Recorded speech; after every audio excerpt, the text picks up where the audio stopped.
guys.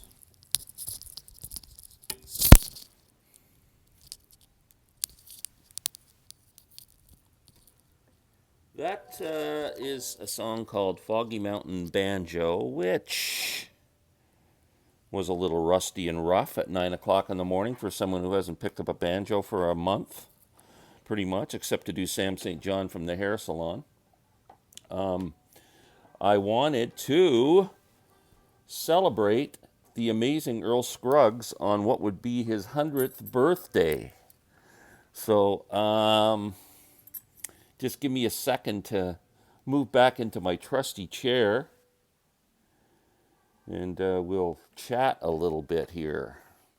I hope that playing came through the way I did it here. I'm not going to know until at the end of this video, but we'll give it a try. Give me a sec.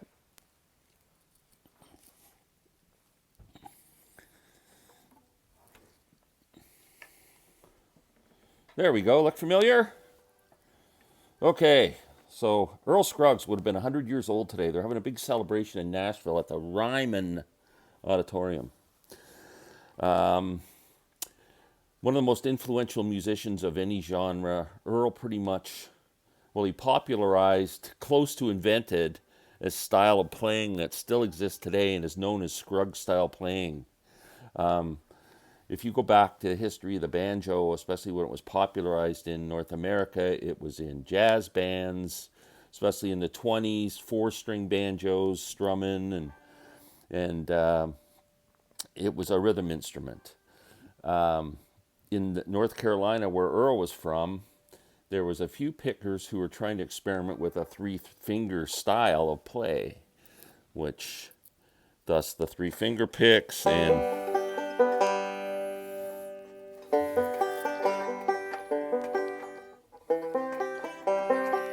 now that gets kind of boring after a while. So Earl, he figured out a bunch of different roll patterns. So, you got etc., etc., and then added some little techniques along the way. Slides, hammer-ons,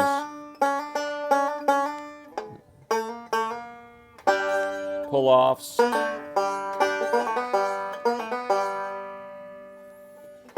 all those techniques were added to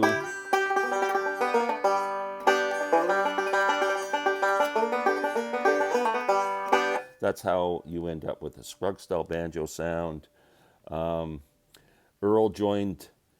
Now, one thing I want to mention about Earl is timing was freaking just like when you're playing bluegrass music, certain kinds of music, just timing is just like it has to be just like that. Some rock music, like when you talk about garage bands and the Stones, they play so loose, and I mean they're still in time, but it could be a bit sloppy. Music's like bluegrass; it can't be sloppy. It's got to be so precise. It's got to be right there. And Earl's timing was amazing. And one story I love is that when Earl and his brother were young, learning how to play, brother played guitar, I think, and Earl playing the banjo.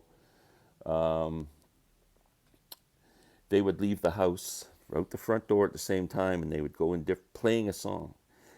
They would start to play a song, then they would part and go around the house in opposite directions and meet around the back of the house again and make sure they were still in the same part of the song. Now, how's that for figuring out how to learn how to perfect timing? That would be tough. So that's kind of a cool story about musical development. But anyway, Earl joined Bill Monroe's Bluegrass Boys in 19. Well, he was 21 years old, sometime in the early 40s. And Lester Flatt was also a part of that band. And Lester and Earl kind of got tired of all the touring that Bill liked to do, and they quit and they started their own band. Lester Flatt, Earl Scruggs, and the Foggy Mountain Boys, which in my opinion is the greatest bluegrass band ever. Eventually, Earl, he had two sons, Randy and Gary, who were like my age, kind of like they were the age of, people coming into the Beatles and stuff like that. They were influenced by the same people that most of us who watch these videos are influenced by, who are my age, the Beatles, the Stones, and whatever, and they wanted to rock it up. And I think they were turning Earl onto a lot of stuff. Earl was a big Bob Dylan fan. Flat and Scruggs did do some albums where they did Bob Dylan tracks. Lester didn't like it. He was a true traditionalist. So they split up, and Earl went with his sons, and they started a band called the Earl Scruggs Review, which is one of the pioneers of folk rock, country rock, and a great band. If you've never listened to Earl Scruggs Review, but you listen to the Byrds and you listen to the Flying Burrito Brothers and all those guys, then you should be listening to the Earl Scruggs Review too. So happy birthday to Earl. I'm going to show some records if I can get this. I can leave that on myself, I guess. Hold on a second. So let's start with Flat and Scruggs records. This is the best one. I think if you ever wanted to dip your toe in, Flat and Scruggs live at Carnegie Hall is just a great live album.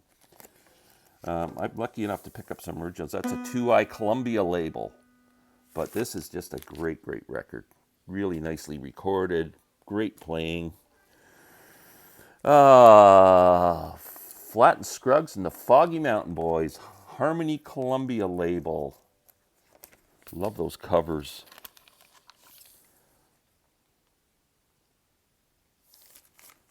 Now, Earl wrote a ton of instrumentals, and there was a book when I was learning how to play that came out in the 70s called Earl Scruggs and the Five-String Banjo, which told his story, and then all his music was there in tablature form.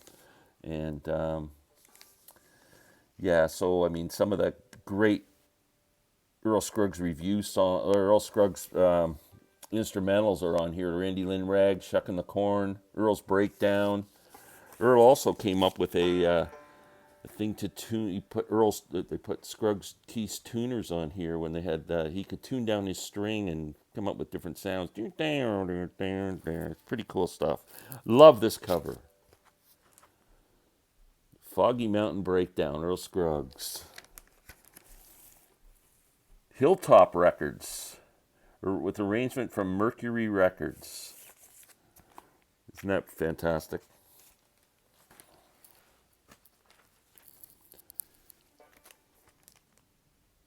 Earl Scruggs and the Foggy Mountain Boys.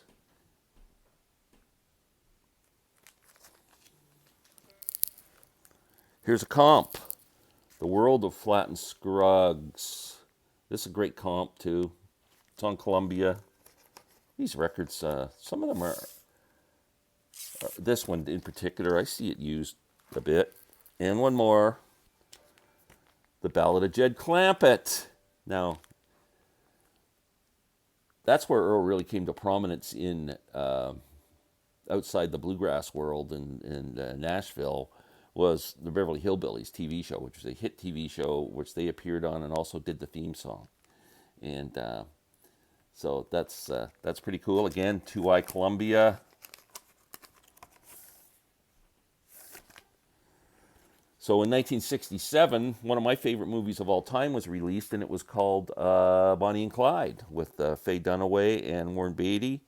And they used Earl's Foggy Mountain Breakdown in that movie and all the chase scenes and everything, and it became kind of a mini hit and came to prominence on a few of the pop charts, I think, at that time. So that's really what started. I got to see Earl, the Earl Scruggs Review, late 70s. I never quite remember the date. It's 78, 77, 79, somewhere around there.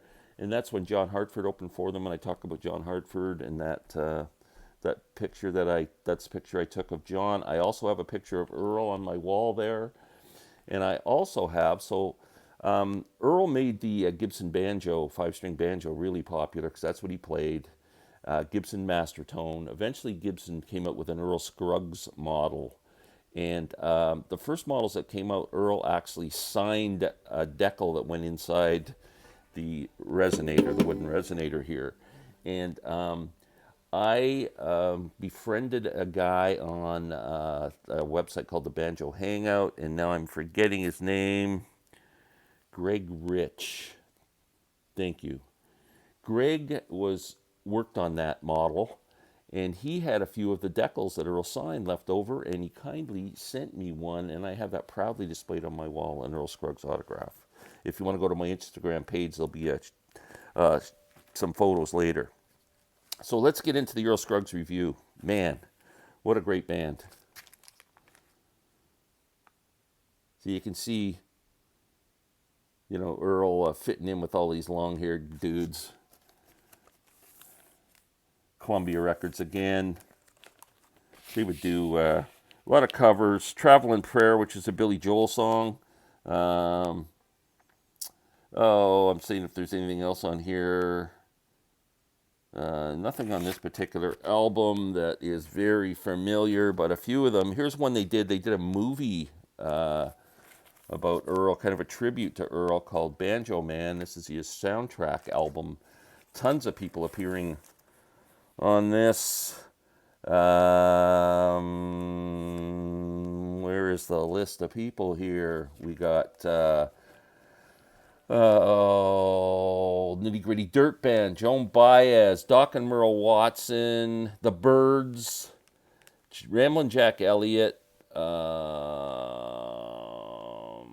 Yeah, that's about it. But they all do all kinds of tunes here that are pretty cool. Battle of New Orleans, You Ain't Going Nowhere, Freight Train Boogie, T for Texas, Roll Over Beethoven, Me and Bobby McGee, Mr. Tambourine Man, Night They Drove Old Dixie Down, Blowing in the Wind.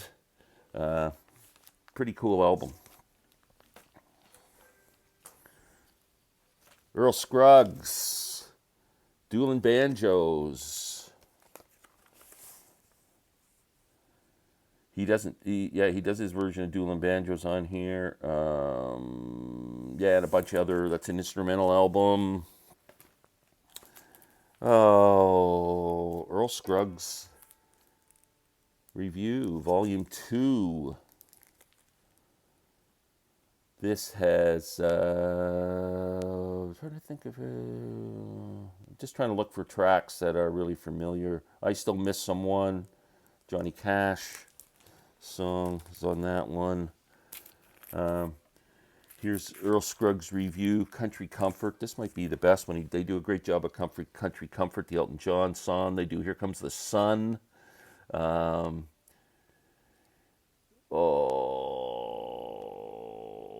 That's cool. And one more to show you. Earl Scruggs Review Anniversary Special. This one has Joan Baez, Bonnie Bramlett, Johnny Cash, Leonard Cohen, Charlie Daniels, Ramblin' Jack Elliott, Dan Fogelberg, Billy Joel, Jim Keltner, Doug Kershaw, Alvin Lee, Ken Loggins, Roger McGuinn, Jim Messina are all on this album. That's quite a tribute. So excellent stuff. They do a great version of that. And I'm trying to remember who the band was. It was a song called Third Rate Romance, Low Rate Rendezvous. They do that with Bonnie Bramlett. Oh, it sounds fantastic. Anyway, Earl, happy birthday to a legend. And I hope all this turned out, or I'm going to have to do it again. You'll know when you're watching it. So thumbs up, everyone. I will be back with a Beatles thread. The Beatles Tag 2024 coming up. So thanks again, everybody. Have a great weekend.